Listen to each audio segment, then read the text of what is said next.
વડોદરા જિલ્લામાં petrol, diesel અને એલપીજીનો પૂરતો જથ્થો ઉપલબ્ધ હોવાનું અને લોકોને પેનિક ન થવા માટે જિલ્લા પુરવઠા અધિકારી દ્વારા અનુરોધ કરવામાં આવ્યો છે. પેટ્રોલ ડીઝલનો કોઈ જ શોર્ટેજ નથી, સપ્લાય ચેઇન નિયમિત હોવાનું સ્પષ્ટીકરણ ગઈકાલે કરવામાં આવ્યું છે. ત્યારે પેનિકને કારણે ગઈકાલે પેટ્રોલ ડીઝલના વેચાણ સામાન્ય કરતાં વધુ જોવા મળ્યું હતું. જિલ્લાના તમામ પેટ્રોલ પંપોને મોડી રાત્રે સુધી જરૂર મુજબ જથ્થો પહોંચાડવાની ખાતરી આપવામાં આવી છે. તો વડોદરાવાસીઓને પણ અપીલ કરવામાં આવી છે કે લાઈનો ન લગાવવામાં આવે, દરેકને પૂરતો જથ્થો મળી રહ્યો છે.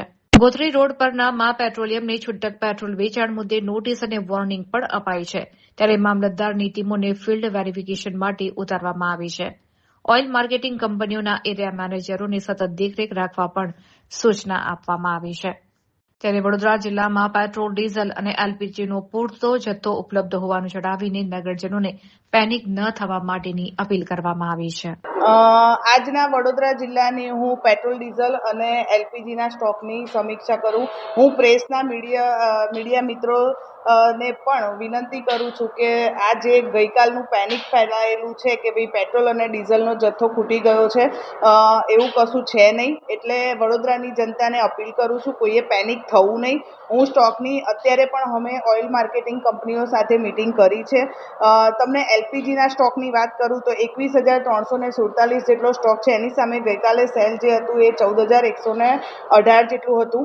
એવી જ રીતે હું પેટ્રોલ અને ડીઝલની વાત કરું, ગઈકાલે પેનિક જે થયું છે પેટ્રોલ અને ડીઝલમાં, એના કારણે કાલે સેલ થોડું વધારે થયું હતું. આપણા વડોદરા જિલ્લામાં 253 જેટલા પેટ્રોલ પંપ આવેલા છે, સિટી અને રૂરલના ભેગા થઈને. એમાં કાલના સ્ટોકની વાત કરું, આજના સ્ટોકની, આજે સવારે જે અમે મિટિંગ કરી અને સ્ટોકની વાત કરું, 1699 KL જેટલો સ્ટોક પેટ્રોલમાં છે. એની સામે સેલ થયું છે 1084 જેટલું. એવી જ રીતે ડીઝલની વાત કરું તો ડીઝલમાં 2302 KL જેટલો સ્ટોક હતો અને કાલે યસ્ટરડે 1049 જેટલું KL જેટલું સેલ થયેલું છે.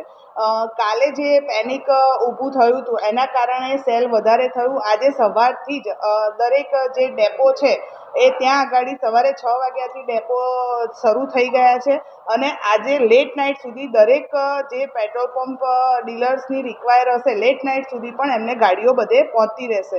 હું HPCLની વાત કરું, HPCLનો જે મંજુસર ડેપો છે, BPCLમાં કોયલી ડેપો છે અને IOCLનો દુમાળ ડેપો છે. એ લોકોને પણ ઇન્સ્ટ્રક્શન આપી દેવામાં આવી છે. સવારે 6 વાગ્યાથી ગાડીઓ શરૂ થઈ ગઈ છે અને લેટ નાઇટ સુધી બધાને પૂરતો જથ્થો મળી રહેશે. પેટ્રોલ અને ડીઝલના જથ્થાની આપણે ત્યાં કોઈ અછત નથી. વડોદરાવાસીઓને ફરી વિનંતી કે ભાઈ લાઈનો ન કરો, બધાને સફિશિયન્ટ સ્ટોક છે, મળી રહેવાનો છે. આપણે ત્યાં કોઈ અછત નથી. Thank you very much. Petrol pump સંચાલકોને કોઈ ખાસ ગાઈડલાઈન આપવામાં આવી છે? એમને અત્યારે હાલ મેં કંપનીના એમના જે એરિયા મેનેજર હોય એમને સાથે પણ મિટિંગ કરી છે અને એ લોકોને ગાઈડલાઈન કરી છે કે ભાઈ એ લોકોને પણ સૂચના કરો. કાલે એક ધ્યાન પર આવ્યું હતું, ગોત્રીમાં એક મા પેટ્રોલિયમ કરીને છે, જ્યાં લૂઝ પેટ્રોલ એ લોકો આપતા હતા. લૂઝ પેટ્રોલ આપી ના શકાય. મેં અત્યારે સ્ટ્રિક્ટલી એ લોકોને કહી દીધું છે, વોર્નિંગ લેટર પણ આજે ઇસ્યુ હું આપના ગ્રુપમાં પણ મૂકી દઈશ કે કોઈ પણ પેટ્રોલ પંપ કે ડીઝલ આપણા હોય ત્યાં આગળ એ લોકો આવી રીતે લૂઝ ન વેચી શકે અને લૂઝ ન આપી શકે.